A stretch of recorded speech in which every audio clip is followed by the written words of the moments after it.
back, and I cannot tell you how pumped I am that we have been able to get this guy on the show again on really short notice. I got a kind of frantic text like 20, 30 minutes ago that said, yo, can you hop on early? Grant might be able to come on the show. And of course, I'm talking about Grant Cohn, Santa Rosa Press Democrat, friend of the podcast. He's been on to discuss the 49ers. He's been on to discuss the Raiders. And now he's on to maybe discuss both of them here as we're approaching week 6. How you doing, Grant? I'm batting 1,000. How you guys doing? That's great.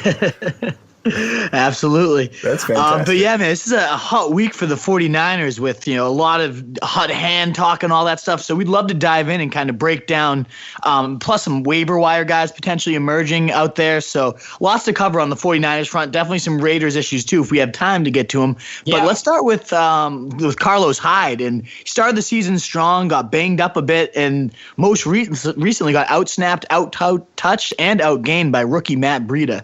So what's going on here? Shanahan just said we're going to ride the hot hand.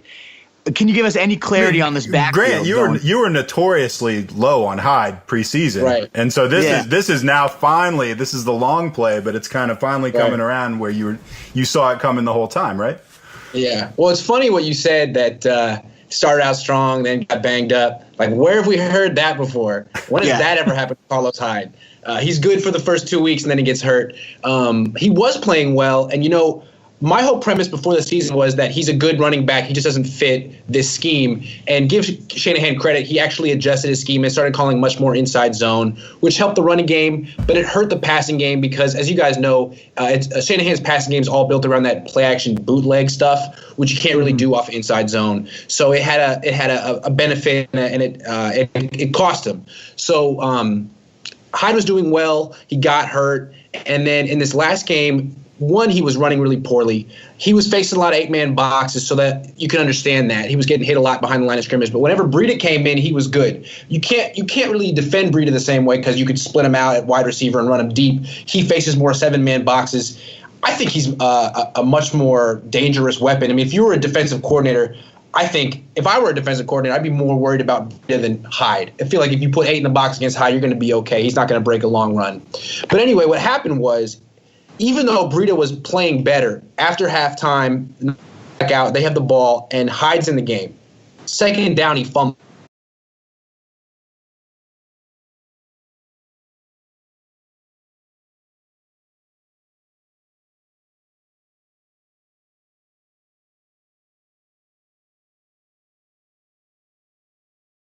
His eyes off, it hits him in the chest. And this is the second time he's done this. He did it in the preseason too. And his issue is he's coming downhill too quick. Again, with this outside stuff, you're supposed to stretch it horizontally. He's a downhill runner. He wants to hit it up between the tackles. So he increases the velocity of the pitch, makes it harder than it needs to be, and he fumbles. So the next play, he misses a block in pass protection. They bench him for 3 straight series for Breida, and Breida looked a lot better.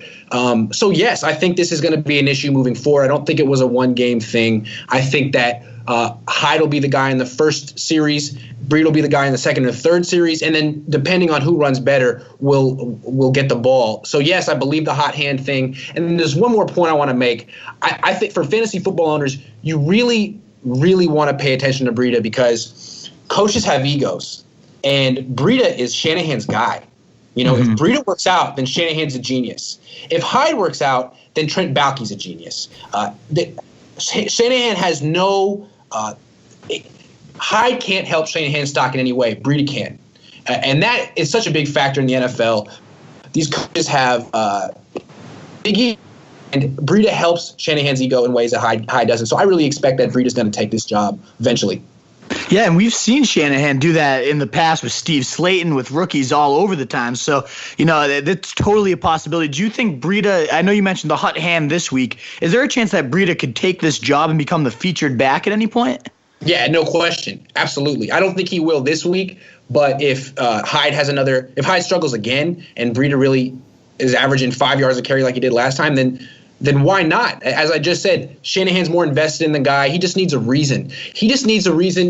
So people won't call him stupid. So people won't second guess him. He knew that he needed to bring Hyde back in that game eventually, or people were going to ask what happened. But if Breida continues to run well, no one will question him. True that.